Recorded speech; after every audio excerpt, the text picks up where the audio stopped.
If you're thinking about getting aftermarket taillights for your WRX or STI, but don't want to break the bank or look like every other Subaru out there on the road, then this is the video for you. Today, we're going to be installing Diode Dynamics turn-less tail module, and for less than $200, we can completely change the way our OEM taillights look. And if you're wondering why the box is empty, it's because I've already gone ahead and installed them on my STI. But don't worry, I will be showing you guys how to install these. It's really straightforward, so let's jump right into it. Now, if you're doing this install for the first time or doing anything with your taillights, let me show you what to do. For the trunk liner, you're going to have to remove that clip up there, and there's going to be one right up here you're gonna have to remove. Now, once you remove those, you can pull this trunk liner back. If you need further explanation, you can check out my other video when I installed my Spec D taillights. I go into further explanation. You're essentially going to just be plugging and playing this harness into the existing taillight harness that's in the back. Enough talking, and let's get to work.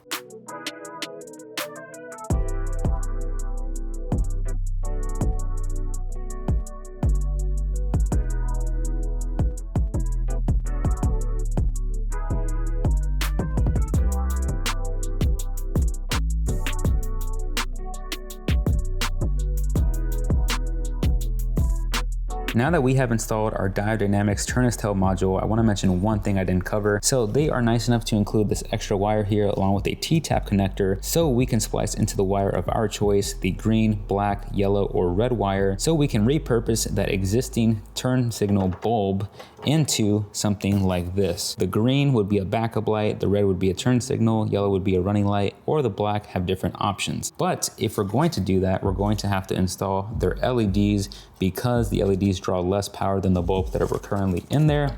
So I'm gonna go ahead and also do that, and you guys are gonna be seeing that in the final result. Now that we've installed the module, what does it actually do and what does it look like? Well, that module allows us to now use this C light here in the tail light as our turn signal. Our original turn signal was this bulb here. It was the orange bulb in the original tail light that was acting as our turn signal. All that module did was essentially reroute the signal to now utilize the C light as our turn signal. What do you guys think? I think it looks really sweet, and for less than $200, I think it looks awesome. Now, before we leave, there's one last thing we gotta take care of at home. So you guys can see how bright my third brake light is in comparison to my taillights.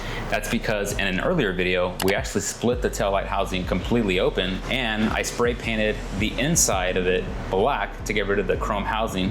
So that's why my taillights look like a dark, deep cherry red in comparison to my third brake light. And now my homie actually recommended to use some nightshade, which is essentially spray on tint, so we can correct, I guess, the brightness of my third brake light and my taillights. So I'm gonna remove my third brake light, and I will see you guys at home. And we are home with the third brake light. We are ready to throw on that nightshade. I went ahead and masked up the sides of it just so I didn't waste any of your guys' time. Hopefully one or two shades, and then we are gonna apply some clear coat and then slap this bad boy back on. It looks pretty dark in the shade, but let me put it out in the sun, and it looks just like the taillights.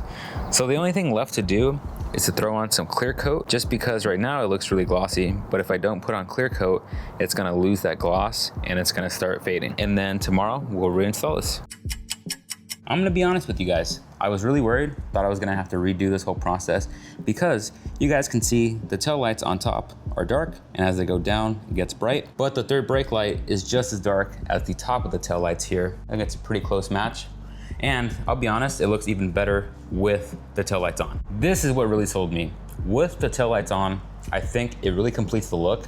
And obviously, I think it's gonna look brighter anyway because there's more LEDs per, I guess, unit area compared to the taillights. The final test will be out in the daylight. I don't know, guys, the more I keep looking at the third brake light and compare it to my taillights, the more I want to redo it. But I do like how the third brake light looks when the lights are on. So I don't know, you guys be the judge. And that's gonna wrap it up for today's video. I hope you guys really enjoyed that install. I had a blast installing it. It was super simple, and I think it just elevates the OEM taillights just up a notch. I've had Subi Speed, OLM, Spec D taillights on my WRX and STI, and I'm not a fan of any of the aftermarket taillight options for our cars. Tomorrow is a big day. We are finally getting ready to tear the STI down because we're gonna be installing the turbo, the flex fuel, the injectors, all the supporting mods, because we're finally, hopefully, gonna be pushing over 400. But the goal, honestly, is to be making around 450 to 500 wheel horsepower And we have our dyno appointment scheduled for May the 3rd, I believe, which is a Saturday. So you guys won't want to miss out on all those videos coming up. Anyways, until next time, I will catch you on the next one.